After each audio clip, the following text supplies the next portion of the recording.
Meanwhile, his sister Yoo-jong is angry with him for not picking up the phone. Being gone for a month without a word, he just sends one FING text and doesn't bother to pick up the phone. How infuriating. Filled with anger, she decides to scold him and starts heading home instead of attending her supplementary classes. She arrives home and opens the door, calling out to Giju while expressing her frustration at his behavior and stating that they were worried about him. Just then, their mother calls out to her, surprising Yoo-jong. She stands frozen by the doorway, while her mother lets her know that Giju is sleeping in his room, and asking if she is hungry. Seeing her, Yoo-jong becomes overwhelmed with emotions. Feeling both happy and surprised at the same time, and calling Mom, "Who are you?" After a while, Giju slowly wakes up to the aroma of his mother's soybean soup and overhears them talking, and begins to get emotional. He thinks that behind this door is the scene he longed to see and even risked his life for. However, he has to get a hold of his emotions and greet her with a smile, so he gets up and opens the door, only to find a stranger preparing dinner. Shocked, he curses, asking, "Who are you?" He stares at her, and Yoo-jong remarks that his expression is even more intense than hers. Then realization dawns on him, while their mother invites him to have dinner. After finishing dinner, Yoo-jong repeats what Giju told them while eating, that he entered the maze gate and got the elixir from there, which led to rejuvenating their mother's health. Looking at their mother, who does not even have a trace of her illness and looks even younger, his sister is overwhelmed by the situation and doesn't know how to react to such great news, while Giju just laughs nervously. Calling out to him, their mother states that he had a hard time just because of her, apologizing to him. However, Giju states that it was not really that hard for a capable person like him, and they all laugh. Next morning, Taeshik visits Giju's house and is warmly welcomed by his mother, who invites him to stay and have lunch with them. However, he politely declines while blushing, explaining that he needs to discuss something in private with Giju. He then hands her a gift basket, and she expresses gratitude for taking care of her son. After that, they head to a restaurant, where Taeshik orders an extravagant meal and drinks, stating they have the ultimate cause for celebration. Curious, Taeshik asks how Giju obtained the elixir, stating that he barely controlled himself from asking that on the phone. In response, Giju, who has been thinking about something for quite a while, asks if Taeshik has the hots for his mom, causing Taeshik to spill his drink and stumble over his words, turning bright red. Stating that he has felt it a lot of times, and he will be rooting for him, causing Taeshik to feel shy. Meanwhile, the meal they ordered is also served, and they get back to the discussion of the elixir. Before revealing the details, Giju asks Taeshik to set up the portable barrier generator. When asked why, Giju reveals that it is going to be a long and complicated story. He starts to tell all the events that happened inside the gate, causing Taeshik to feel enraged at the people who tortured him. Telling him to calm down, our hero says that there is no reason to get angry, stating that he will punish the members of the Iron Guild himself. He then inquires about the guardian of the fourth floor, and Taeshik informs him that a C-rank subjugation squad was developed yesterday. Revealing the details of the squad members, Taeshik confidently states that they are powerful enough to take down even the guardian of the 30th floor, and should be reporting their success soon, to which Giju replies it's a shame since he wanted to kill it. Meanwhile, on the 4th floor of the tower, a person runs for their life, realizing they need to inform the association that the C-rank squad has been completely wiped out. Suddenly, the boss monster appears behind them with fierce intent in its eyes, and a moment later, a loud scream echoes in the empty forest. The next morning, he sits in the car with Seong-hoon, who tells him that it's a priority to get him and his mother examined for any after effects of taking the elixir, since it can't be done at a normal hospital, not to worry since Taeshik will take care of it. He then tells him about the yellow crystal that he received as a reward along with the elixir, and reveals that he has given half of its selling amount to Taeshik, according to Giju's wish. Going through the document, Seong-hoon reveals that he still has about $20 million left, and informs him about the selected location for his new house. After going through all the process, Seong-hoon asks if he has any questions, to which Giju can only stare back at him blankly. Then states that he has none, but asks why Seong-hoon is going through all this trouble on his behalf. Seong-hoon reveals that Taeshik has made him Giju's personal assistant, and taking Giju's phone saves his number in it, stating that he is looking forward to working with him. Looking at him, Giju wonders if he was always like this. After arrived in Dongdaemun, Seong-hoon asks what Giju was planning on doing with the briefcases filled with $8 million in cash. Giju reveals that some armor that he bought on credit got destroyed, for which he has to pay and buy some new equipment as well, causing Seong-hoon to ask how much it cost. In response, Giju reveals its price to be $3.5 million. Leaving Seong-hoon shocked. Remembering that the old blacksmith loaned him such a huge amount, Giju thinks of him as crazy, just like himself, who accepted it without a second thought. Meanwhile, in the workshop where the old man is busy forging new weapons, his grandson comes to him, informing him about the arrival of a guest, making him confused. Meanwhile, in the room, after taking all the briefcases down, Seong-hoon goes upstairs, telling Giju that he will be waiting for him upstairs. Just as he leaves, the old man arrives, recognizing Giju and remarking that he has changed a lot in just a few months. He approaches the blacksmith asking about his well-being, to which the blacksmith replies that he is well and lets him know that he received the money Giju sent through the association, which was a little lacking. Hearing this, Giju apologizes, but the blacksmith said he understood, and the letter that came with it was basically a will. He states that he was not expecting Giju to return alive, causing Giju to laugh and state that he has finally come to pay back the rest of the money. Just then the old man notices Giju's shirt and inquires if Bernhard is dead. To which our hero agrees, revealing that it disintegrated while saving his life. Hearing that, the old man feels sad and stays silent for a moment, but then states that this is what it was made for and asks Giju to tell him about Bernhard's final moments. The next morning, Yoo-jong wakes up to find Giju and their mother ready to leave for their examination. She suddenly notices something, and asks her brother if he has gotten taller. At the examination, Seong-hoon also expressed his surprise at Giju's improved appearance and remarks that he looks like a model or a celebrity. Having grown 3 centimeters taller overnight, and even gotten more muscular, Seong-hoon states that the elixir really has a wonderful impact. When asked if he could get him one, our hero recalled that his sister saying the same thing. Just then, Giju's expressions changed, and he thinks that it might not seem like a big deal, but this is a big change. He remembers how he used to work really hard, and hardly got any improvement in his physicality in the past. Lu comments that his master was a weakling after all, shut up. The results of his examination are revealed. He currently has the stamina of a level 10 player, but what is more surprising is his magic and mana control, which are SS rank, and he has the potential of a high ranker. When told about this, Giju does not have much of a reaction, prompting Seong-hoon to complain about his lack of excitement. While Seong-hoon tells him to get at least a little excited, Giju turns around and smiles, thinking that this news is not new to him. Just then, Taeshik enters, asking if they are done, and Giju agrees, asking about his mother. Taeshik reveals that she is perfectly fine and much stronger than an average man, leaving Giju surprised. Also, despite being a normal civilian, she has the ability to use items, intensifying Giju's excitement and astonishment. Taeshik goes on to tell our hero that he has come in person to see him for another purpose, and asks Giju when he plans to get back to hunting. He was thinking to rest until El completely absorbs the powers of the Holy Sword, to which El apologizes for the delay. Taeshik goes on to reveal that they have lost communication with the C-rank subjugation squad, which shocked our hero. He goes on to state that they are currently in the process of preparing a B-rank squad to send on the mission, revealing that the boss monster has still not been defeated. While Giju stays silent, Taeshik states that an even bigger problem is that the monster possesses the capability of hunting the players to grow more powerful. Meanwhile, Seong-hoon stands at a distance, looking at their serious expressions, and wonders what they are talking about. A B-rank subjugation team consists of 30 members, 60% of whom are B-rankers, while Giju thinks about himself having no rank. As he sits in Taeshik's office, Taeshik tells him to take the official rank assessment, stating that he does not have to worry about being able to equip items anymore. Taeshik assures him that his physical attributes might be D rank, but considering his potential, he will surely get a B rank. However, Giju states that you usually have to be level 100 to become a B rank, and since he is only level 1, asking if talking about potential is too ambiguous.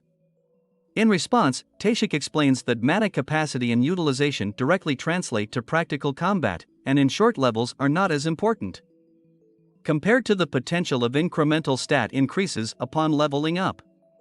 He says that he thought Giju would willingly get assessed, in order to get a rank that drastically changes the way a person is treated. Giju remains silent and takes a sigh, while Taeshik shows him a paper stating that there is still a way for him to participate in the raid. Confused, Giju asks him how, and Taeshik tells him that he can join one of those guilds temporarily. Just then he notices the guild named Morningstar, which is headed by Seonpil, and includes all 3 of his group members, which leaves him surprised. The next week, a player named Donghee Kim from the Child Guild, standing in front of a large group, lets them know that he has been appointed as the captain of the subjugation squad, saying that they will leave as soon as all the people arrive, and looking forward to working with them. After some time, while walking towards the 4th floor, Giju, who accompanies Seonpil and his friends, thanks them for taking him in, while they state that they basically owe their lives to him. Seonpil feels bad for not being able to do more, but Giju assures him that what he is doing now is more than enough, and he is grateful for the opportunity to fight the monster. Seonpil laughs, saying that they might not get a chance, because there are a lot of big shots in the group, which puzzles Giju. Seonpil reveals that the squad captain Donghee, according to the rumors, is about to be promoted to an A rank. Looking at Donghee effortlessly killing the monsters coming in his way like insects, they state that even getting close to A rank is a huge deal while Donghee walks ahead of them. Looking at him, Giju wonders if this was something to be amazed at, since it wasn't much when compared to the likes of the Demon King or Iron Shield, while the egos remark that his standards have become uselessly high. Just then, the redhead approaches him, complimenting his changed appearance, which confuses him, while another member agrees, asking if he did something to his face. While looking at them, Giju wonders if he really changed that much, while Lu remarks that his vibe has certainly changed and they have started to get an impressionable feeling about him. Hearing that, Giju turns to them and clarifies that it is not related to plastic surgery, and that he only gained a job-specific skill on the 5th floor, resulting in him growing a bit taller. Upon hearing that, all of them express their astonishment and wish to have such a skill as they continue walking ahead. While they walk and talk to each other in a friendly manner, the members of another guild watch them with a cold expression on their faces. After some time, the group reaches the 4th floor of the tower, and Donghee instructs the search party to track the guardian while telling the others to rest for a bit. Complying, the search party leaves for the tracking mission while the rest settle down to rest. While sitting with his group under a tree, Giju looks at all of them. Considering that Seonpil is an archer, Hanul is a mage, Songhwa is a swordsman, and Jaewon is a tank, Giju asks about the logic behind naming their guild Morningstar. While Seonpil feels embarrassed by that question, the rest of the group starts laughing, which causes him to become annoyed. Just then, one of them reveals that Seonpil decided on that name because of Giju. He says that when Giju left the cave to call for help, Seonpil saw a light shining from him, just like a morning star, and gave this name to his guild. Meanwhile, Seonpil keeps expressing his frustration at his group members laughing at him. Stopping them from fighting, Giju tells them to speak more casually with him, stating that he is not their guide anymore, and they agree. In response, they also tell him to become more comfortable with them, and he agrees. While they are busy talking, someone stands at a distance, looking at them. Coming near them, the person states that the world has really changed, causing Giju to become startled. Turning to them, he finds the same guild members who were observing them a while ago when one of them states that they seem to have come on a picnic. Looking at them, Giju asks who they are, and Seonpil replies that they are members of the Brother Guild, and the person talking is a B-rank player, Yeonseok Nam. Hearing that, Giju asks about their job, and Seonpil reveals that they are quite famous. He states that their slogan portrays survival of the fittest, they pursue strength, and they are known for valuing tradition and loyalty above everything else. While they discuss that, Yeonseok remarks that they are useless, and this is the reason why they are only C rank. Hearing that, Jaewon becomes enraged, but Hanul tells him to ignore them. Meanwhile, Yeonseok keeps on mocking them, stating that they must think of themselves as useless individuals who are being let into a B-rank subjugation squad. He states that they should be on guard more than anyone else instead of gossiping lazily, and they should be more useful than porters, at least. Hearing that, all of them feel enraged but control themselves while the members of the guild walk away, stating that they are no fun. After they leave, Seonpil turns to Giju, apologizing to him for getting insulted because of them while he keeps looking down. Suddenly, Donghee, who is standing at a distance, feels an overwhelming amount of energy coming from Giju and turns around with a shock. Meanwhile, Giju, who is sitting still, holds his chest while Elle and Lu ask him to calm down and control his emotions, stating that his murderous intent is growing stronger. Feeling confused about his own reaction, Giju thinks why he is feeling so angry when the situation wasn't that frustrating, and wonders if it is a side effect of the torture he endured. As he contemplates this, Donghee approaches them and mentions that there seems to be some disturbance. He clarifies that he is not blaming Giju for anything, but as the squad captain, he needs to know what's going on, and Giju agrees. With an idea in mind, Giju states that there was a bit of friction and he wants to request something from Donghee regarding it, which leaves Donghee confused. Getting up, Giju states that he wants to spar with the player Yanseok Nam, believing that resolving any conflict between players before going into battle is the best approach. Hearing this, Yanseok turns to him, surprised by the statement, and the other players standing around express their astonishment as well. Meanwhile, Donghee questions if Giju is sure about it, emphasizing that the difference between a C and a B rank is significant. Giju says that he is aware of it, and adds another condition, explaining that his guild is currently a backup force, while the members of the Brother Guild are the main attack force.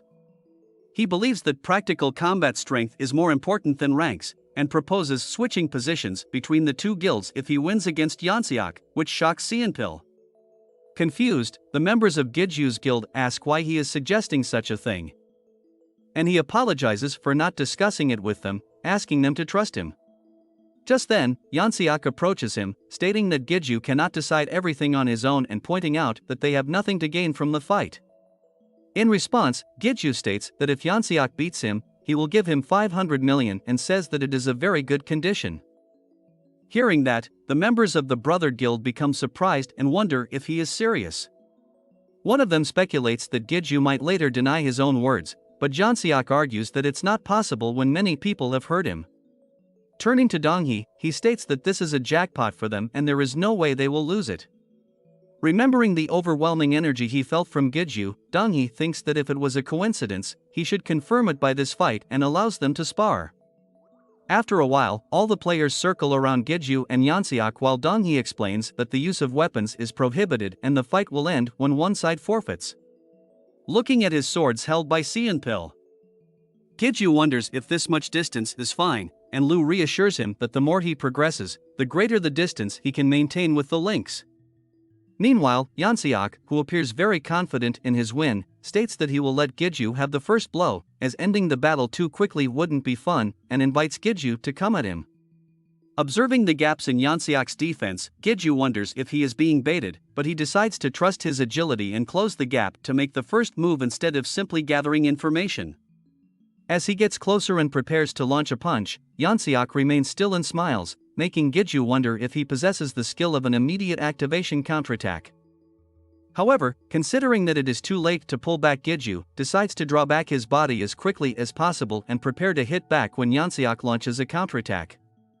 With that in mind, he reaches for Yanseok and forcefully punches him, to which Yanseok does not respond and collapses to the ground, becoming unconscious. Seeing that, the other members of the Brother Guild and Donghee become shocked, and Giju is declared the winner, which makes his group members happy. Looking at Giju standing with his group and the members of the Brother Guild trying to wake their leader up, Donghee thinks that Giju's movements were hard to follow, even for himself. He believes Giju will be the biggest variable in this raid. Just then, the scouts sent for the tracking mission return, badly panting, surprising them. Meanwhile, in the association's president's office, Taeshik reports to the president about the formation of a B-rank subjugation squad that departed on Friday morning. While reading the squad members' details, the president comes across Giju's name. Remembering the association's basement training, the international portal, and Seonghun's assistant work, he remarks that Taeshik has shown extravagant special care to an outside player. Turning to him, the president asks Taeshik if he has an explanation for all that. Meanwhile, on the fourth floor, Giju and his group reach the monster as part of the main attacking group. The monster, with its back turned towards them, keeps consuming the dead bodies of the players and other monsters it killed. Looking at it, they think that as players, they might get used to death, but seeing a creature treat its own kind as mere prey is not easy to accept. Seeing the monster, Dong-hee charges his sword with overwhelming energy and unleashes a water jet cutter directed towards the creature. Enraged by the attack, the monster turns to them, and Dong-hee calls out to the troops, telling them to start the attack. Well, stay tuned to find out what happens in the next episode. Until next time.